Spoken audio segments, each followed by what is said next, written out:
Hi, I'm Lori from Fox's Quilt Company, and this is Sunday from the Sewing Room, where we share tips, tricks, and a few tutorials to help you with your sewing and quilting projects. If you like our videos, please hit that subscribe button below. Today, we are going to be making this personalized kitchen dish drying mat. And I'm going to take you step by step through this tutorial, and it's a fun thing that you can either use for gift giving or for yourself. It can be personalized either with strips, whole piece of fabric. You might want to use orphan blocks. Lots of fun things to do. So stay tuned. So let's get started on our kitchen drying mat. I have my supplies here all ready to go. I have my 2.5-inch strips. I have my accent pieces. I have my piece that I will use to create my handle. And then I've got my background. Actually, I should say the back of the mat. And then you can see here, I have the Bosal Dry Ideas foam that's already cut to the size of our drying mat. I've laid my 6 2.5-inch strips out in the order in which I want to sew them, because what we're going to do first is create the front side of the drying mat. So let's take these pieces over to the sewing machine and piece them together.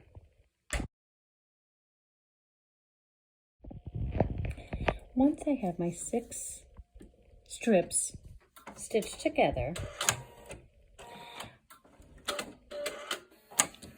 I'm going to press all my seams in the same direction. So I'll go to the ironing board and press all my seams in one direction. After I've done that, then I'm going to take my 2 accent pieces and I'm going to stitch them at each end of the front of my drying mat. So then, once I have those stitched on and it's all pressed, then I will have the top of my drying mat all ready to go, and then we can assemble it. With the last seam done, let's go on and head over to the ironing board.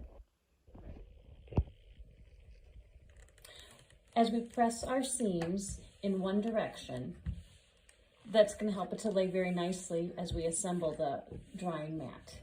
And what's neat about these drying mats is that this would be a great shower gift for a wedding, a bridal shower, neat gifts for your friends. You can make them in holiday fabrics. You can make them to match your kitchen decor.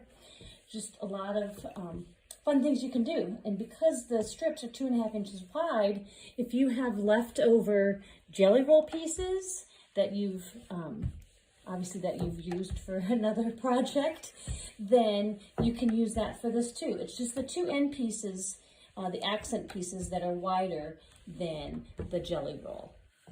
So I'm just pressing them all in the same direction. It doesn't matter if you go to the left or the right, just so that you have them all going in the same direction, making it nice and flat.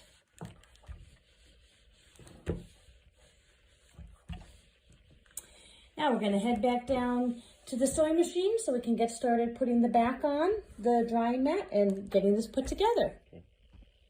Okay, now we have our backing piece and we have our Bosal, which is already, because I have the pre-cut one, it already has the curves on the Bosal cut already for the mat.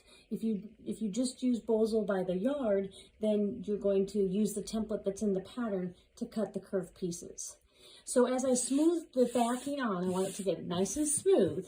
And the neat thing about Bosal is it has a spun lace texture on here that allows the fabric to stick to the Bosal. I'm going to grab my scissors and then we're going to trim right here all around the curves so that the curves have the same piece.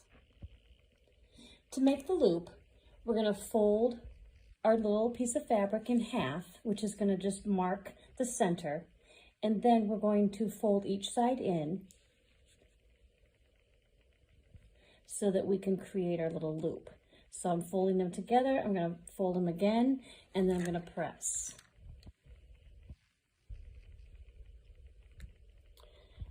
Once I've pressed it, then I'm going to just top stitch right along this edge here. Give it a little top stitch. Then we're going to take our loop and we're going to position it here on our mat so that when we sew the pieces together, it's going to give us our loop, our hanging loop. Okay. The other thing we're going to do then is we're going to mark an opening that we're going to leave when we put the two pieces together.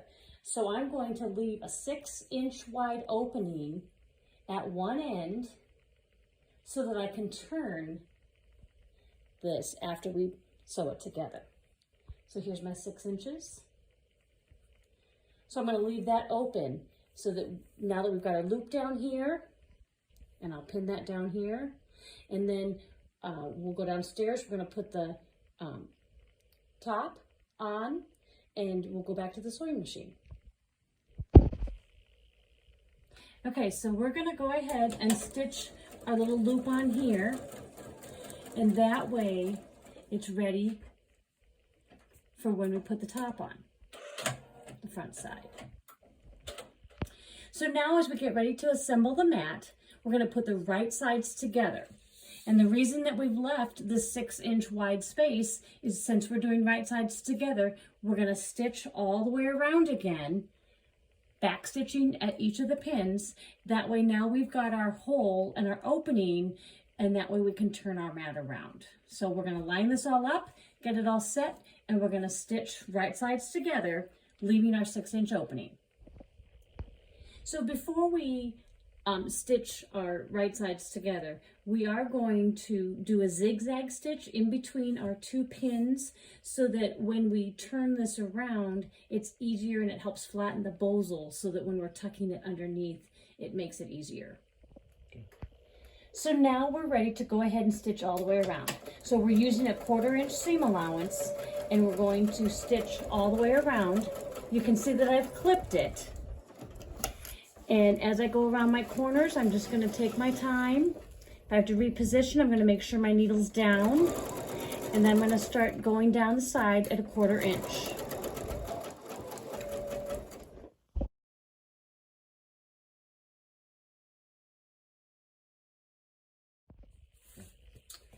Okay, so now that we have stitched all the way around, we're going to flip it over. And again, we're going to trim our corners so that we don't have that extra fabric when we turn it.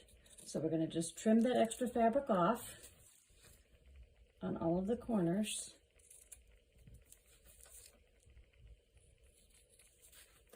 And then we're ready to turn it. So here's the reason we've got our hole. Stick your hand in there. We're going to turn it around and gently pull it through. That's why be sure to back stitch at the opening so it doesn't pull the seam out. And as you pull it through, we're going to be just about finished with our drying mat. Like I said before, you cannot wash this in the washing machine or dry it. The bosal won't like that, but it is important that you wash it regularly in hot soapy water and then let it air dry. And as we get this turned around, we'll see, there's our little drying loop. Make sure we get our corners, nice round corners, get those pushed out.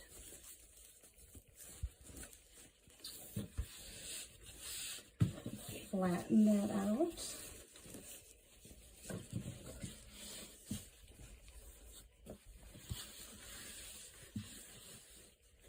We'll get that corner out.